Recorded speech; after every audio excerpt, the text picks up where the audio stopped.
across the vast lands of China, where every mountain, river, and inch of soil harbors tales of legendary feats. The great Ming Dynasty arose and shone brightly, established at the end of the 14th century. This dynasty was more than a mere shift of power. It symbolized the revival of Han culture after years under Mongol rule. At the forefront of the uprising against the Yuan dynasty was Zhu Yuanzhang, a peasant born of humble origins yet driven by a deep-rooted sense of duty to the nation's destiny. Losing his family to hardship at a young age, Zhu Yuanzhang's life was tempered by poverty, transforming him into a resilient leader in the eyes of his people. During this era, under Yuan rule, the people of China bore heavy burdens. The nobility of the Han were relegated.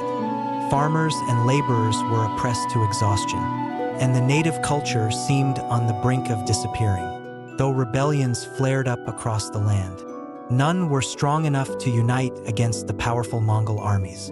Zhu Yuanzhang, however, emerged as a beacon, a leader with the strength of a humble origin and the courage to lead. He gathered forces, gradually winning battle after battle, eventually establishing the Ming Dynasty.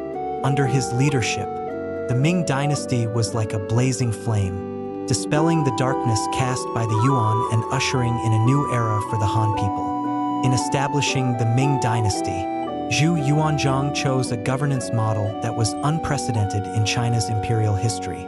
He abolished the position of the chancellor, a critical role in previous dynasties, determined to centralize all power under the emperor to ensure that no one could challenge his authority.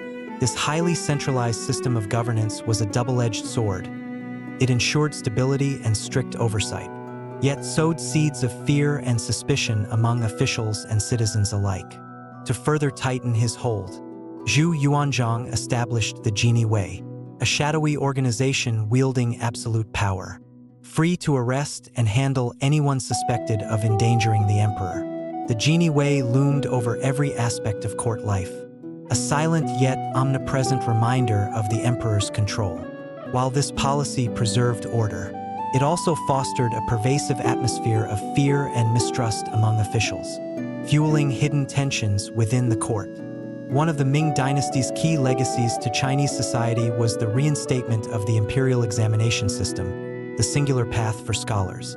Regardless of background, to enter the government, the exams were incredibly rigorous, emphasizing Confucianism and the classics. Officials were not only wise but deeply rooted in values of loyalty, service, and moral duty toward the country. This scholarly class became the backbone of the Ming administration, embodying the ideals that Zhu Yuanzhang wished to sustain. Scholars from across the land devoted themselves to study, aspiring to pass the exams and serve the court, fueling both intellectual ambition and social mobility. The Ming court did not merely focus on consolidating power but also prioritized economic growth, particularly in agriculture. Zhu Yuanzhang, with his roots as a peasant, understood that agricultural stability was essential for prosperity. He implemented policies to expand arable land, constructed irrigation dams, and promoted advanced farming techniques. Verdant green fields and golden rice paddies stretched as far as the eye could see, symbolizing abundance and stability during the Ming era. Farmers enjoyed greater stability, food security was assured, and the population grew steadily. Diverse farming practices and bountiful crop yields turned China into a self-sustaining and prosperous nation. Agriculture alone, however, was not enough. The Ming recognized the importance of a monetary economy to drive sustained growth. Initially, the court introduced paper currency to support commercial expansion, but mismanagement led to inflation, and paper currency lost its value. Ultimately, silver became the principal currency, much of which was acquired from abroad.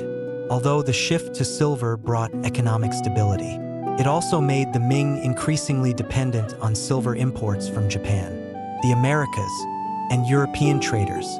This economic structure provided a stable foundation but bound the Ming dynasty's fortunes to the volatile tides of international trade. During the reign of the Yongle Emperor, The Ming Dynasty embraced international trade and began expansive maritime expeditions.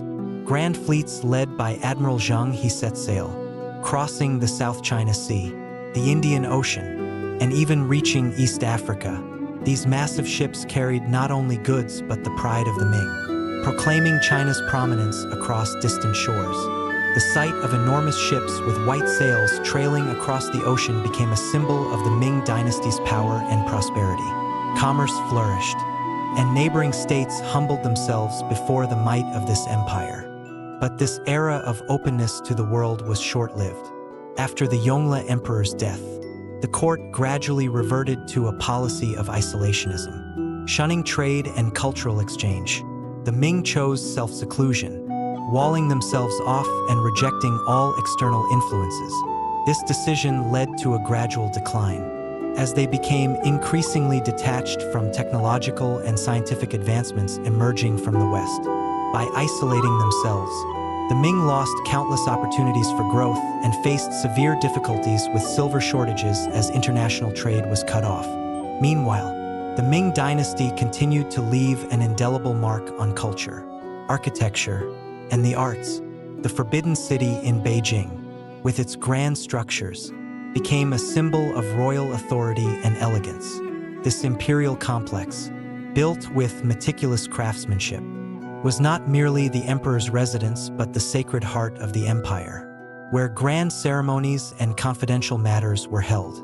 Towering columns and intricately carved arches displayed the height of Han artistry and were a testament to the ingenuity of Chinese architecture. Literature flourished as well, birthing timeless classics such as Journey to the West, Romance of the Three Kingdoms, and Water Margin. These works went beyond mere entertainment. They captured themes of loyalty, friendship, courage, and justice. Journey to the West was more than a monk's pilgrimage. It symbolized resilience and the unyielding spirit to overcome challenges. Romance of the Three Kingdoms resurrected a chaotic era, illustrating loyalty, intellect, and friendship among legendary figures. Water Margin celebrated the lives of outlaws who stood for fairness, a testament to the fight of the common folk against oppression. However, despite its prosperity, the Ming Dynasty could not escape the factors that would ultimately lead to its downfall. The corruption and abuse of power by eunuchs within the court became one of the primary causes of the Ming's decline. As emperors increasingly relied on eunuchs, they gradually seized authority and exploited their positions for personal gain. They oppressed the populace, growing wealthy through exploitation and sparking resentment and discontent across the land. The palace became rife with intrigue and betrayal, and loyalty became a rare commodity as faith in the government dwindled among the people. Natural disasters also played a role in the Ming's downfall. Floods and droughts ravaged the land, bringing hardship to already struggling farmers, while epidemics, including malaria, swept through villages, leading to loss of life and economic stagnation. The Ming's decline was no longer confined to the court. It became a crisis that engulfed the entire society. As this crisis intensified, cries for rebellion grew louder. Li Zicheng's uprising became the final blow, as he led a peasant army that seized Beijing, turning the imperial capital into a battlefield. The Manchus, watching from the northern border, seized this opportunity, waiting for the Ming to fall. Flags bearing the Ming insignia fell one by one, province after province, until one dark night when Beijing finally fell. The last Ming emperor took his own life, ending the Ming Dynasty's glorious yet tumultuous reign. The Ming Dynasty closed with sorrow, yet its values endured in China's history and memory. The legacy of Ming culture, art, architecture, and politics remains, a testimony to the strength and tragedy of a once great empire. The ruins of its buildings, the folk stories that continue to be told, are not merely memories but also profound lessons. The cautionary tales of pride, loyalty, and the dangers of centralized power and corruption are left to echo through the ages. A reminder to future generations that the endurance of a society lies in the virtues of loyalty and righteousness above all else.